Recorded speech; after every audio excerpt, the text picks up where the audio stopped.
Bad news this morning for hundreds of thousands of people in West Virginia whose drinking water was contaminated by a chemical spill. We're now learning that the spill was worse than initially believed. Just minutes ago, President Obama approved a disaster declaration for West Virginia. 9 counties are dealing with a chemical spill. It contaminated the water supply. Up to 300,000 people are being told not to touch the tap water. The leak happened just about a mile north of the state's largest water treatment plant. The material, a foaming agent used to clean coal, began leaking from a 48,000-gallon storage tank at Freedom Industries, a chemical manufacturer. We don't know a lot about the product, and we're still, sampling and looking at concentrations. Thousands have been told the tap water is once again safe, but tonight, a new warning: pregnant women should not drink it, raising the question, what's the truth about what's in the water? It's pretty hard to live long in West Virginia and not appreciate how much it rains. And so water is a prevalent feature in the state of West Virginia. What the chemical spill taught us is that water is extremely valuable, and we just often take it for granted because we have so much of it. And certainly some of its most remarkable places are its rivers. The countryside is so beautiful here, and the folks at the university here approached me about teaching and sort of helping to direct an censor journalism class.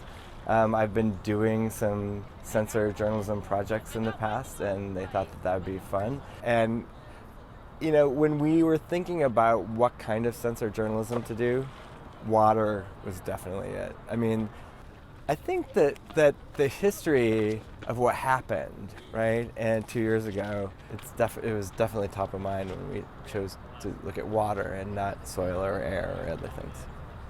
But what we saw from that chemical spill is that when we don't have water, it creates a serious situation, and not one that's just, environmentalists care about it.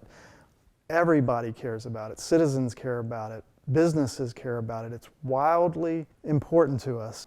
The second thing it taught us is that we have to be protective of that water, because so much of our state, so much of our businesses, our economy depends on it. It is not just people who care about the environment. They care about the environment because of its value to the people that live here. There are so many different groups who concern themselves with water. They don't all agree on how you look at water quality. And for me, it was really an education in the entire ecosystem of looking at water.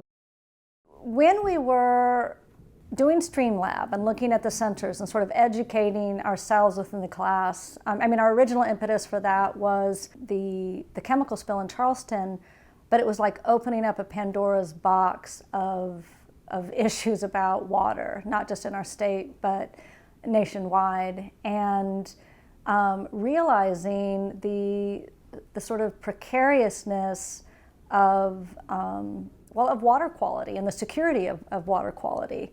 If you go out west, they have droughts on a regular enough basis that they understand the value of their water, and we see it when we realize it when it's gone. The EPA and local governments can't monitor every stretch of every body of water the whole time, right? But a whole bunch of citizens with pretty cheap sensors and Gatorade bottles could, right? At this point, what we're doing is making something that could be an early warning system, right? So this Gatorade bottle with this little board in it that slides right in the mouth of the bottle is detecting through 2 screws in the cap of the Gatorade bottle the conductivity of the water. So conductivity of water will change depending on dissolved solids and salts in the water. So things that could be bad could be detected. And the project through the College of Media is, as a scientist, something I'm extremely excited about. And scientists are not exceptionally good communicators. We learn to communicate with scientists. But when we make that transition and try to communicate that information that we know is very valuable to the public, it can be difficult. Over here then in the College of Media, students are trained to communicate with citizens, with people, but communicating science can be difficult because you don't fully understand the science in order to communicate it. And that's a huge part of it. So there's this barrier that often exists.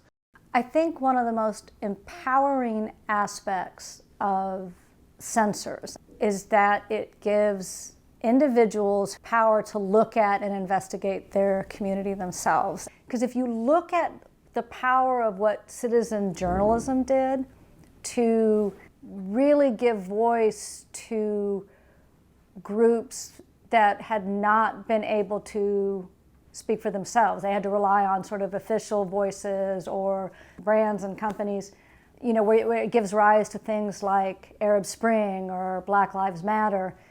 You know, that's the power of technology and citizen journalism. I think we're going to see the same power of that technology in citizen science and with sensor journalism, because it puts tools and technology in the hands of folks in a really empowering way.